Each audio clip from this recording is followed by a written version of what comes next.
नमस्कार, स्वागत है आपका बड़ी खबर में और मैं हूं आपके साथ ज्योति। इस बुलेटिन में हम बात करेंगे दिन की 4 बड़ी खबरों की। पहली खबर रोहतक से है, जहां लोकसभा चुनाव की तैयारी को लेकर के बैठक प्रदेश चुनाव प्रबंधन समिति की हुई है। दूसरी खबर जो है वो चंडीगढ़ से है, जहां पर अभय सिंह चौटाला को सुरक्षा मिली है। आपको बता दें कि अभय सिंह चौटाला को Y+ सिक्योरिटी दी गई है। वहीं तीसरी खबर फरीदाबाद से है, जहां पृथला में चुनाव आचार संहिता के नियमों की धज्जियां उड़ाई जा रही है।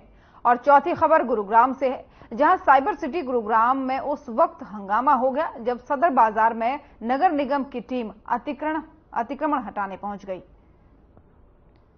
तो चारों बड़ी खबरें आपकी टीवी स्क्रीन पर है। जहां चुनाव से जुड़ी पहली खबर है, चुनाव की तैयारी में बीजेपी लगातार जुट गई है और चुनाव प्रबंधन समिति की इस दौरान बैठक भी हुई है। दूसरी खबर इनेलो को लेकर के है, अभय सिंह चौटाला को Y+ सिक्योरिटी दी गई है। दरअसल अभय सिंह चौटाला की तरफ से मांग की गई थी कि उन्हें धमकियां लगातार मिल रही है, जिसके चलते उन्होंने कोर्ट में याचिका भी लगाई थी और अब उन्हें Y+ सिक्योरिटी मिली है। वहीं तीसरी खबर आचार संहिता से संबंधित है, जहां आचार संहिता का उल्लंघन होते हुए खुलेआम दिख रहा है, क्योंकि तमाम सारे पोस्टर बैनर जो हैं वो अभी तक नहीं हटाए गए हैं पृथला से। और अभी चौथी खबर जो है वो गुरुग्राम के सदर बाजार से है, जहां पर MCD की टीम जब अवैध अतिक्रमण पर बुलडोजर चलाने पहुंची, अतिक्रमण हटाने पहुंची, तो इस दौरान दुकानदारों ने टीम के साथ ही झड़प की।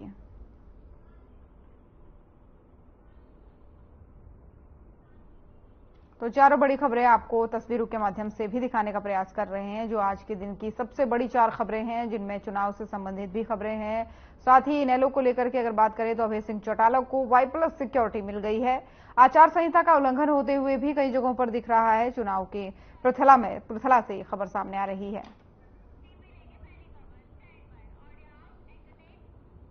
और शुरुआत करेंगे पहली खबर के साथ। जैसे जैसे लोकसभा चुनाव नजदीक आ रहे हैं, वैसे वैसे बीजेपी लोकसभा चुनाव की तैयारी में जुटी हुई है।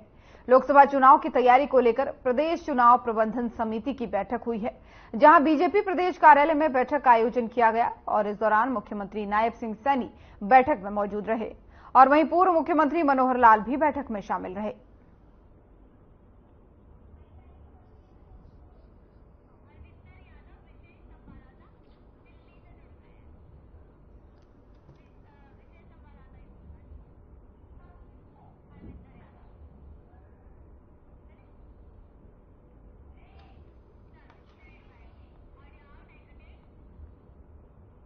और खबर पर ज्यादा जानकारी के लिए हमारे विशेष संवाददाता हरविंदर यादव दिल्ली से जुड़ गए हैं। हरविंदर, आपसे जानना चाहेंगे, ये चुनाव प्रबंधन समिति की जो बैठक हुई है, इसमें क्या कुछ निर्णय हुआ है, क्या कुछ मंथन चल रहा है? जी बिल्कुल, मैं बताना चाहूंगा कि रोहतक के अंदर जो भाजपा जो चुनाव प्रबंधक जो कमेटी है, इनकी समिति है, उस बैठक में हरियाणा के जो मुख्यमंत्री है नायब सिंह सैनी या पूर्व मुख्यमंत्री है मनोहर लाल खट्टर, उन्होंने यहाँ पर हिस्सा लिया। साथ ही जो सांसद है सुभाष बराला, वो भी यहाँ पर पहुंचे थे। हरियाणा भाजपा प्रदेश के सह प्रभारी हैं जो सांसद सुरेश सागर, वो भी यहाँ पर पहुंचे थे। संगठन के द्वारा यहाँ पर लगातार इस बात की चर्चा की जा रही है कि लोकसभा चुनाव के अंदर जो बची हुई 4 लोकसभा की जो सीटें हैं, उनके उम्मीदवारों की घोषणा जो है वो अभी बाकी है और उसी को लेकर ये मंथन लगातार चल रहा है। पहले भी अगर मैं बात करूं तो दिल्ली के अंदर जो कोर कमेटी की बैठक हुई, उसमें भी हरियाणा के मुख्यमंत्री मनोहर लाल खट्टर, पूर्व मुख्यमंत्री मनोहर लाल खट्टर और वर्तमान मुख्यमंत्री जो है नायब सिंह सैनी, वो भी बैठक में हिस्सा लेने के लिए पहुंचे थे। JP नड्डा की अध्यक्षता में वो मीटिंग वहां पर हुई थी।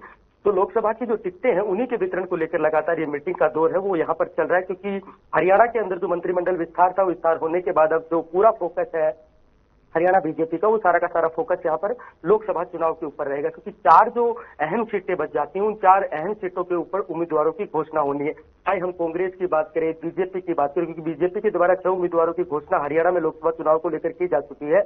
महेंद्रगढ़ से, भिवानी से जो है सांसद चौधरी धर्मवीर को दोबारा टिकट दिया गया है। राविंद्रजीत को गुरुग्राम से दोबारा टिकट दिया गया। तो 6 टिकटों का जो है वितरण यहाँ पर भाजपा कर चुकी है, लेकिन कहीं ना कहीं कांग्रेस की तरफ से अभी तक एक भी नाम सामने नहीं आया। कांग्रेस को भी अगर बात करें इंडिया गठबंधन की, तो वहां पर 1 सीट के उम्मीदवार की घोषणा हुई और कांग्रेस को भी 9 सीटों पर जो उम्मीदवार है उनकी घोषणा भी करनी बाकी है। वहीं बीजेपी की जो है वो भी मीटिंग लगातार चल रही है और कांग्रेस की भी मीटिंग जो है यहाँ पर लगातार चल रही है। जी बिल्कुल हरविंदर, लेकिन ये देरदार क्यों हो रही है? विपक्षों की भी अगर बात करें तो जहां तक देखा जाए तो अधिकतम सीटें तो अभी तक बीजेपी ने नाम घोषित किए हैं, लेकिन इतनी देरदार बाकियों की तरफ से क्यों हो रही है? क्या कारण सामने आ रहा है?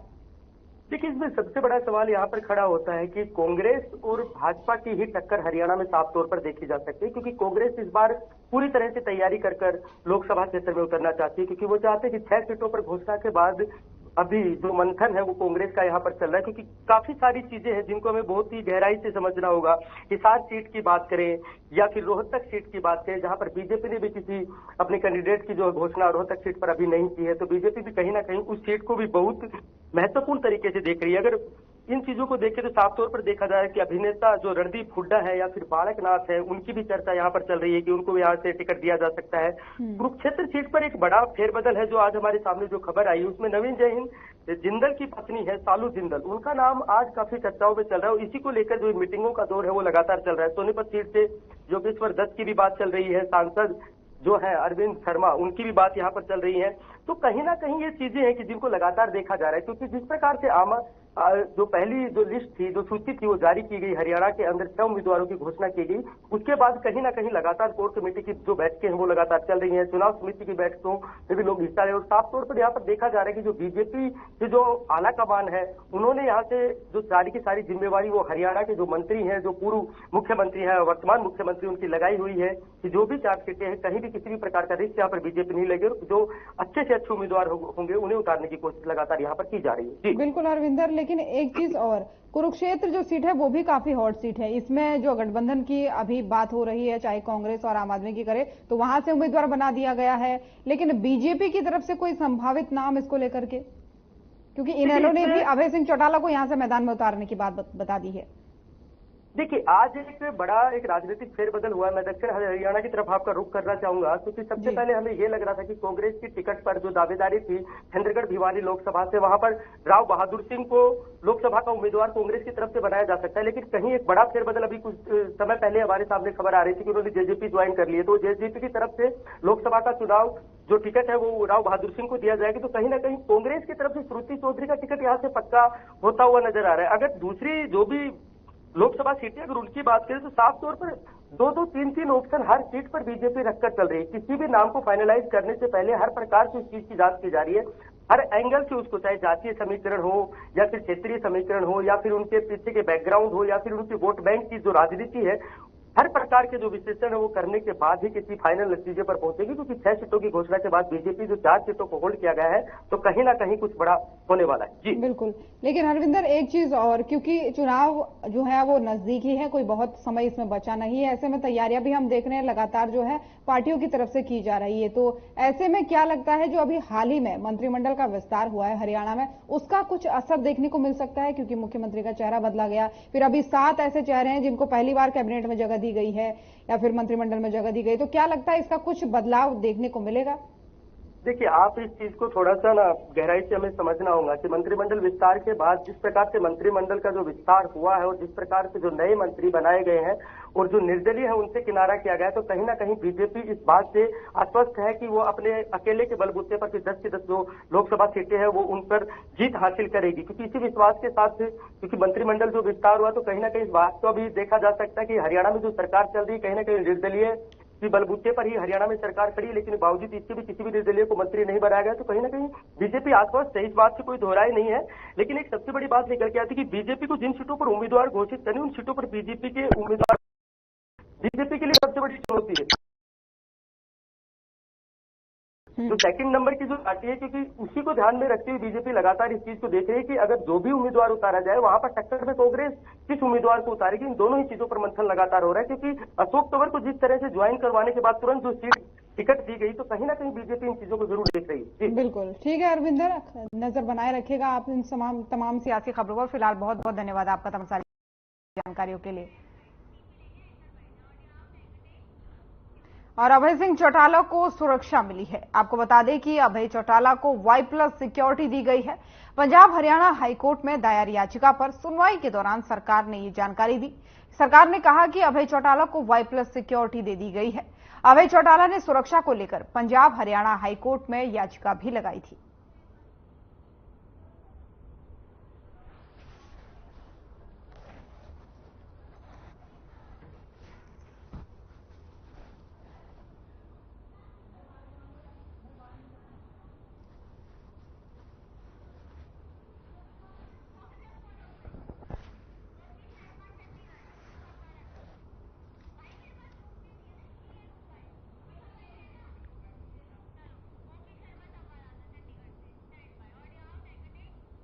और इस खबर पर ज्यादा जानकारी के लिए चंडीगढ़ से हमारे संवाददाता ओपी शर्मा हमारे साथ जुड़ चुके हैं। ओपी, आपसे जानना चाहेंगे ये जो सुरक्षा मिली है अभय सिंह चौटाला को Y+ इस पूरे मामले का अपडेट बताइए। अगर आपको ध्यान हो तो करीबन 1 सवा महीने पहले इंडियन नेशनल लोकदल के जो प्रदेश सदस्य अभय सिंह राठी थे, उनको बहादुरगढ़ में उनकी जो निर्मम तरीके से गोलियां मारकर हत्या कर दी गई थी। और इसी गुट के द्वारा जो है वो अभय सिंह चौटाला जो पार्टी के राष्ट्रीय महासचिव और विधायक हैं, उनको भी जो धमकियां दी जा रही थी। और इससे पहले भी जो अभय सिंह चौटाला को जो है विदेशों से भी जो धमकियां आई थी, तो इसी के चलते अभय सिंह चौटाला की तरफ से जो है वो हाई कोर्ट में सुरक्षा देने को लेकर याचिका लगाई थी। और इस याचिका पर केंद्र सरकार और राज्य सरकारों को पहले की जो तारीखें जब सुनवाई हुई थी, तो उसमें जो है उनको जो है वो नोटिस जारी हुआ था। और उसके बाद आज जब सुनवाई हुई तो हरियाणा सरकार ने कहा है कि अभय सिंह चौटाला को Y+ सिक्योरिटी जो वो सरकार ने दे दी है। जो सुरक्षा कमेटी सरकार ने बनाई थी उसकी रिपोर्ट हमारे पास आ गई और उसमें उनको Y+ सिक्योरिटी देने की जो वो है बात कही गई थी, तो अब उनको सिक्योरिटी दे दी गई। इसी के साथ ये जो अभय सिंह चौटाला को सुरक्षा जो बढ़ाने के लिए जो याचिका कोर्ट में लगाई हुई थी, उस पेटिशन का भी जो है निपटारा हो गया है। जी बिल्कुल ओपी, लेकिन कौन है ये लोग, कौन सा गुट है? विदेशों से भी आपने बात कही कि धमकियां उनको लगातार मिल रही थी, तो क्या इन धमकियों के बदले क्या कहा जा रहा था, कुछ खुलासा? देखिए, इन धमकियों देखिए कौन ग्रुप है क्या है इसका तो खैर अभी खुलासा नहीं हो चुका, लेकिन अननोन नंबर से कॉल आती है और कहीं ना कहीं अभय सिंह चौटाला को जो है वो विभिन्न मुद्दों के ऊपर अपना मुंह बंद रखने के लिए कहा जाता है। तो इसी तरह की एक कॉल जो है कुछ समय पहले भी अभय सिंह चौटाला को आई थी, जिसको लेकर उन्होंने चीफ सेक्रेटरी को इसके बारे में अवगत करवाया था, सिक्योरिटी की जो मांग की थी। लेकिन सरकार ने जब इसके ऊपर कोई एक्शन नहीं लिया तो इसके बाद अभय सिंह चौटाला ने हाईकोर्ट का दरवाजा जो खटखटाया था और अपनी सिक्योरिटी जो है बढ़वाने की मांग की थी। और पिछली सुनवाई के दौरान जो है राज्य सरकार को इस मसले पर जो है वो नोटिस जारी हुआ था और राज्य सरकार ने अपना जवाब फाइल किया है कि अभय सिंह चौटाला को जो सिक्योरिटी का थ्रेट आ रहा था उसको देखते हुए कमेटी बनाई थी और उसी के तहत सुरक्षा उनकी रिव्यू की और उनको Y+ सिक्योरिटी जो है वो दे दी गई। इससे पहले हरियाणा के कई विधायकों को भी जो है विदेशों से धमकियां आने का मसला जो है करीबन 1.5 साल पहले भी खूब जो है उमंजा था। जी बिल्कुल, तो अब कोई जांच पड़ताल, कोई किसी तरीके की खान तलाशी इसके खिलाफ हो रही है? जिन नंबर से फोन आ रहे हैं या फिर ईमेल वगैरह कोई भी धमकी आ रही हो, तो इसके खिलाफ कोई जांच वगैरह हो रही है ओपी? देखिए ज्योति, अगर हम इस धमकी को माने तो ये धमकी जो विदेशों से आई है, तो ऐसे में हरियाणा सरकार इस मसले में कुछ नहीं कर सकती है। ये मसला जो है Interpol versus government of India के बीच का बनकर आएगा और इंटरपोल और भारत सरकार इस मसले को जो है वो भविष्य में टेकअप करेंगे। बिल्कुल, लेकिन चुनाव के लिहाज से अगर देखा जाए, क्योंकि नजदीक में चुनाव है, तो ऐसे में क्या ये प्रॉपर प्रचार या फिर वो सारी चीजें कर पाएंगे जिस तरीके से धमकियां इनको मिल रही हैं? देखिए क्योंकि अगर हम प्रचार की बात करें तो देखिए अगर थ्रेट परसेप्शन बनी रहती है और उनको जो सुरक्षा दी गई है तो सिर्फ वायु सेना की सुरक्षा ही नहीं दी गई है। अगर अभय सिंह चौटाला कहीं पर भी किसी भी तरह का सामाजिक कार्यक्रम या राजनीतिक प्रचार में वो कहीं भी जाते तो उसके लिए बाकायदा उनको जो चंडीगढ़ में सिक्योरिटी विंग जो होती है उसको इंटीमेट करना होगा और उसके बाद सिक्योरिटी जो विंग है वो संबंधित एरिया और संबंधित जिला के जो SSP वगैरह को निर्देश देंगे कि वायुसेना से संबंधित जो एक शख्स है वो आपके इलाके में जो है वो रैली करने आ रहे, तो ऐसे में उनको वहां पर जो स्थानीय पुलिस है वो भी सुरक्षा देगी। तो वहां तक सुरक्षा घेरे की बात है, तो ये जो Y+ श्रेणी का जो सुरक्षा अभय सिंह चौटाला को दी गई श्रेणी, ये जो सुरक्षा है 24 घंटे इनके साथ रहेगी। इसके अलावा अगर किसी भी जिले में ये कोई भी राजनीतिक या किसी भी तरह का कार्यक्रम करने जाते हैं तो वहां पर उनको जो स्थानीय पुलिस है वो भी अलग से सुरक्षा देगी। बिल्कुल ओपी, लेकिन एक चीज और आपसे यहाँ पर जानना चाहेंगे, क्योंकि जैसे कि मैंने आपको कहा कि आने वाले चुनाव की बात है, तो इस बीच ये धमकियां मिलना कहीं ना कहीं बेहद गंभीर भी है और आपने कहा कि ऐसे कई सारे मामले पुराने भी हैं जिनमें विदेशों से धमकियां मिली। लेकिन इस बीच इनेलो का क्या कुछ रुख है? क्या वो जो सिक्योरिटी दी गई है सरकार की तरफ से, तो इनेलो का क्या कहना है? इनेलो ने हाईकोर्ट के फैसले का जो है वो स्वागत किया है, जिस मांग को लेकर या जिस रीट को लेकर हाईकोर्ट में गए थे तो वो उनकी जरूरत पूरी होगी। तो इनेलो कहीं ना कहीं इस मसले पर संतुष्ट नजर आ रही है। बिल्कुल ओपी, ठीक है, इस खबर पर नजर बनाए रखेगा क्योंकि काफी अहम ये खबर है। फिलहाल बहुत बहुत धन्यवाद आपका तमाम सारी जानकारियों के लिए। और पृथला में चुनाव आचार संहिता के नियमों की धज्जियां उड़ाई जा रही है। सरेआम पोस्टर और बैनर लगे हुए हैं। राजनीतिक पार्टियों के पोस्टर और बैनरों से अटा पड़ा हुआ है। पृथला विधानसभा फरीदाबाद चुनाव अधिकारी विक्रम सिंह का बयान 72 घंटे के बाद आया, जिसमें उन्होंने कहा कि फरीदाबाद जिले के अंदर नहीं कोई भी पोस्टर और बैनर नहीं दिखेगा।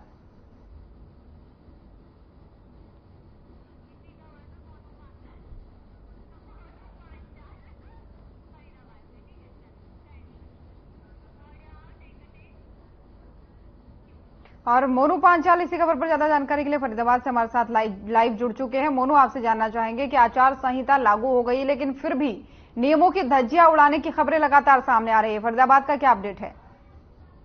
देखिए ज्योति, फरीदाबाद की बात की जाए तो जिस तरीके से मैं आपको बता दूं कि 16 मार्च को जो है वो आचार संहिता जो है वो लग गई थी, लेकिन जिस तरीके से आचार संहिता लगी और आज जो है लगभग कई दिन जो है आचार संहिता को और चुनाव की जो प्रक्रिया है वो लगातार जो है वो चल रही है। लेकिन चुनाव के आचार संहिता की बात की जाए तो आचार संहिता का यहाँ पर नेता जो है वो खुलकर उल्लंघन करते हुए नजर आ रहे हैं। फरीदाबाद के पृथला विधानसभा की जो तस्वीरें आप देख सकते हैं कि किस तरीके से होर्डिंग और दीवारों पर जो है वो पार्टियां अपनी अपनी एडवर्टाइज यहाँ पर करती हुई नजर आ रही है, चाहे वो कांग्रेस हो, चाहे वो बीजेपी हो, चाहे वो तमाम जो नेता हो, तो तमाम नेता अपनी अपनी पार्टियों का जो है प्रचार करते हुए नजर आ रहे हैं। आप इन तस्वीरों में भी देख सकते हैं कि खंभों पर और दीवारों पर जिस तरीके से होर्डिंग लगते हुए नजर आ रहे हैं, तो कहीं ना कहीं चुनाव आचार संहिता का यहाँ पर नेता जमकर उल्लंघन करते हुए नजर आ रहे हैं। वहीं फरीदाबाद के डीसी विक्रम सिंह यादव ने भी कहा था कि जिस तरीके से देखा जाए तो कहीं ना कहीं 72 घंटे के अंदर लगभग सभी फरीदाबाद में से जितने भी एडवर्टाइजमेंट है, चाहे वो कांग्रेस का हो, चाहे वो बीजेपी के हो, चाहे तमाम और नेताओं के हो या पार्टियों के, सभी को सभी तरीके से वहां से हटा दिया जाएगा। लेकिन आप इन तस्वीरों में देख सकते हैं कि किस तरीके से दीवारों पर कितने मोटे मोटे अक्षरों में लिखा हुआ है, बीजेपी के बारे में लिखा हुआ है, चाहे वो कांग्रेस के जो है बड़े बड़े जो लिखे हुए हैं दीवार पर अंक, वो आप देख सकते हैं। तो कहीं ना कहीं चुनाव आचार संहिता का यहाँ पर खूब जोर से उल्लंघन यहाँ पर किया जा रहा है। जी ज्योति, बिल्कुल। लेकिन मोनू, ज्यादा मात्रा में कौन सी पार्टी के ऐसे पोस्टर बैनर आप देख पा रहे हैं जो इस दौरान लगे हों फरीदाबाद में? देखिए सबसे ज्यादा अगर पोस्टरों की बात की जाए तो जिस तरीके से दीवारों पर सबसे ज्यादा बीजेपी के यहाँ पर लिखे हुए हैं, क्योंकि बीजेपी का जो मोदी का जो नारा है वो यहाँ पर लिखा हुआ है, 10 के 10 लोकसभा सीट वो यहाँ पर लिखे हुए हैं। तो सबसे ज्यादा अगर जो उल्लंघन जो सबसे ज्यादा कर रही है तो वो कहीं ना कहीं बीजेपी के तमाम नेता यहाँ पर करते हुए नजर आ रहे हैं। और साथ ही साथ जिस तरीके से दावा जो है फरीदाबाद प्रशासन कर रहा है कि आचार संहिता का उल्लंघन यहाँ पर नहीं होने दिया जाएगा, अगर कोई उल्लंघन करता है तो उसके खिलाफ कानूनी कार्रवाई की जाएगी। लेकिन आप इन तस्वीरों में भी देख सकते हैं कि किस तरीके से बीजेपी के होर्डिंग खंभों पर, दीवारों पर और तमाम जो लेख है वो अलग अलग तरीके से लेख यहाँ पर लिखे हुए हैं। तो बीजेपी जो है पूरी तरीके से यहाँ पर चुनाव आचार संहिता का उल्लंघन यहाँ पर साफ तौर से करती हुई नजर आ रही है। बिल्कुल, ये आचार संहिता लगने के बाद से ये बिल्कुल भी अलाउड नहीं होता है मोनू। लेकिन एक चीज और आपसे जानना चाहेंगे, अगर जैसे मान लीजिए कि उल्लंघन धड़ल्ले से हो रहा है, इस चीज की जानकारी चुनाव आयोग तक पहुंच भी गई है, तो कौन कौन सी ऐसी संभावित कार्रवाई होती है जो की जाती है? देखिए अगर संभावित कार्रवाई की बात की जाए तो ज्योति मैं आपको बता दूं कि सबसे पहले जो है इस पर जो पेनल्टी है वो पेनल्टी भी यहाँ पर लगती है। कई जो धाराएं हैं वो कहीं ना कहीं धाराएं भी इसमें जोड़ी जाती है। तो कहीं ना कहीं जिस तरीके से देखा जाए तो क्यों फरीदाबाद के जो डीसी विक्रम सिंह यादव उन्होंने साफ तौर से कहा कि अगर किसी तरीके की वो एडवर्टाइजमेंट करना चाहते हैं तो वो पहले जो है फरीदाबाद के डीसी कार्यालय में आए और वहाँ एडवर्टाइज डिपार्टमेंट जो बना हुआ है चुनाव आयोग का वो वहाँ पर संपर्क करें, वहां से परमिशन ले, वहां पर जो वो फीस है वो जमा कराए। तो इसको लेकर के यहाँ पर साफ तौर से लिखा हुआ है। लेकिन अगर बात की जाए तो अभी तक कोई भी पार्टी, तमाम कोई भी कैसी भी पार्टी हो, विपक्ष हो या फिर सत्ताधारी पार्टी, अभी तक कोई भी जो है परमिशन लेने के लिए नहीं पहुंचा। तमाम तरीके से पूरे पृथला विधानसभा क्षेत्र में जो है वो बीजेपी के दीवारों पर मोटे मोटे अक्षरों में मोदी की गारंटी और 10 लोकसभा सीटों को लेकर के यहाँ पर साफ तौर से लिखा हुआ। तो कहीं ना कहीं जो उल्लंघन है वो साफ तौर से यहाँ पर देखा जा सकता है। जी ज्योति, एक चीज और बोलूं, जैसे कि आपने बताया कि पोस्टर है, बैनर है, दीवारों पर वॉल पेंटिंग्स जो है वो ज्यादातर दिखाई दे रही हैं, तो ऐसे में जो ये हटाने का काम किया जाता है, क्या ये उन्हीं पार्टीज द्वारा किया जाता है या फिर नगर निगमों द्वारा किया जाता है? क्या इसकी प्रक्रिया रहती है? देखिए, अगर मैं आपको बताऊं ज्योति, अगर फरीदाबाद के जो विक्रम सिंह यादव हैं, डीसी हैं फरीदाबाद के, उन्होंने साफ तौर से, क्योंकि उन्हीं के अंडर में पूरा फरीदाबाद जिला आता है, और उन्होंने जब जो है पत्रकारों से रूबरू हुए तो उन्होंने कहा था कि 24 घंटे, 48 घंटे और 72 घंटे के अंदर अंदर जितनी भी तमाम बसें हैं, चाहे वे चौक चौराहे हो, दीवार हो, चाहे वो रोड हो, तमाम गांव से लेकर के ग्रामीण शहर क्षेत्र तक जो है सभी जगह पुलिसों को हटा दिया जाएगा, और उसके साथ साथ जितनी भी दीवारों पर जो लिखे हुए हैं उनको जो है वो पुतवा दिया जाएगा, यानी कि उनको ढक दिया जाएगा। इस तरीके से प्रेस कॉन्फ्रेंस करके जो है पत्रकारों से रूबरू हुए, लेकिन 72 घंटे से ज्यादा होने के बावजूद भी अभी तक पृथला विधानसभा क्षेत्र में प्रशासन की निगाह नहीं पहुंची है, कोई आला अधिकारी वहां नहीं पहुंचा है, किसी तरीके से वहां से पोस्टर नहीं हटवाए गए हैं। तो यहाँ पर साफ तौर से देखा जा सकता है कि कहीं ना कहीं चुनाव आयोग की भी जो है अधिकारी हैं वो भी कहीं ना कहीं यहाँ पर उल्लंघना करते हुए नजर आ रहे हैं। बिल्कुल बिल्कुल मोरू, नजर बनाए रखेगा। फिलहाल बहुत बहुत धन्यवाद आपका तमाम सारी जानकारियों के लिए। और साइबर सिटी गुरुग्राम में उस वक्त हंगामा हो गया जब सदर बाजार में नगर निगम की टीम अतिक्रमण हटाने गई। यहां अतिक्रमण हटाने के दौरान कुछ दुकानदारों ने टीम पर हमला कर दिया। मौके पर मौजूद पुलिस बल ने दुकानदारों को पीछे हटाया। वहीं नगर निगम ने दुकानदारों ने जो सामान अपनी दुकान से बाहर रखा था उसे जब्त कर लिया गया। वहीं नगर निगम अधिकारियों का कहना है कि होली पर्व तक यह अभियान लगातार जारी रहेगा।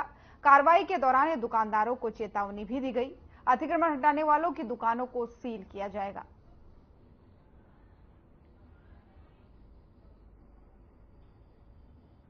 क्योंकि होली का त्योहार सिर पर है और क्योंकि ये लोग अतिक्रमण ज्यादा करते हैं तो लगातार अतिक्रमण के खिलाफ निगम द्वारा प्रशासन पुलिस के साथ कार्रवाई चलती रहती है। और क्योंकि अब होली है, भीड़ भाड़ ज्यादा रहती है, तो अतिक्रमणकारियों के खिलाफ कार्रवाई की हम अभी कर रहे हैं। उनको चेतावनी दे रहे हैं कि अगर किसी भी वजह से आम नागरिक को यहाँ पे सुरक्षा कम लगती है या अतिक्रमण ज्यादा रहता है तो वो डायरेक्ट पुलिस प्रशासन से भी संपर्क कर सकते हैं और निगम पर कार्रवाई कर ही रहे हैं। हमारी कोशिश है त्योहार अच्छा बने और अतिक्रमण कम से कम। कब तक ये ड्राइव चलेगी, कितने दिन चलेगी? ये ड्राइव लगातार चली रही है और जब तक होली है तब तक तो हम लगातार इस पर विशेष ध्यान रखेंगे।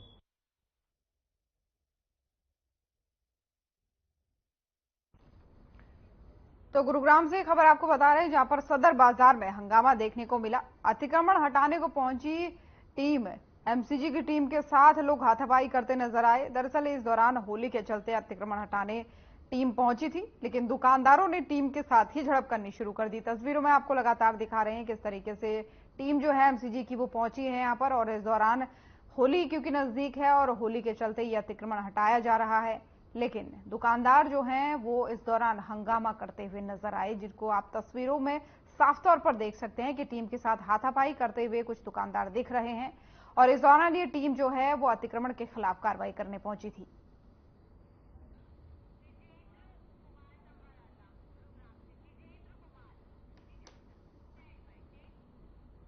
और विजेंद्र कुमार संवाददाता हमारे साथ जुड़ गए हैं। विजेंद्र, आपसे जानना चाहेंगे सदर बाजार की जो तस्वीरें वायरल हो रही हैं, सामने आ रही हैं झड़प की, ये मामला क्या कुछ है? क्योंकि सामने ये आ रहा है कि टीम पहुंची थी वहां पर अतिक्रमण हटाने। देखिए ज्योति, सबसे बड़ी बात है कि गुरुग्राम का जो सदर बाजार है वहां पर हजारों की तादाद में लोग खरीदारी करने आसपास से पहुंचते हैं और ये काफी बड़ा बाजार है सदर बाजार। लेकिन सबसे बड़ी बात है कि जो लोग यहाँ पर खरीदारी करने आते हैं उनको काफी दिक्कतों का सामना करना पड़ता है, क्योंकि अतिक्रमण इतना है कि पैदल चलने वाले जो लोग हैं वो धक्का मुक्की से चलते हैं। तो कहीं ना कहीं बेहद जरूरी है इस तरह से जो अतिक्रमण है उस पर कार्रवाई करना। लगातार जो निगम की टीम है, जो अतिक्रमण हटाओ दस्ता है, वो लगातार इस तरह की कार्रवाई करता है। लेकिन आज जो तस्वीरें देखने को मिली वो कुछ इस तरह से थी कि कुछ दुकानदार थे और विरोध कर रहे थे। जब अतिक्रमण दस्ता वहां पर पहुंचा, उनका सामान वहां जब्त करने की कोशिश की तो वहां जो निगम दस्ता था उसके साथ झड़प हुई।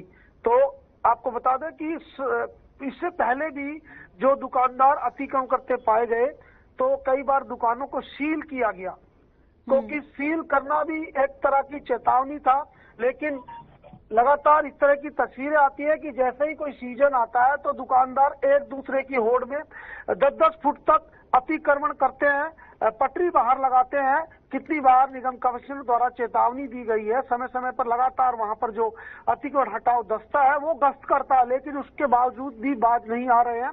और ये एक बड़ी जो यहाँ कई बार एक आगजनी की घटनाएं हुई हैं और आगजनी की घटनाओं के चलते जो फायर ब्रिगेड है उसको पहुंचने में काफी मशक्कत करनी पड़ी थी।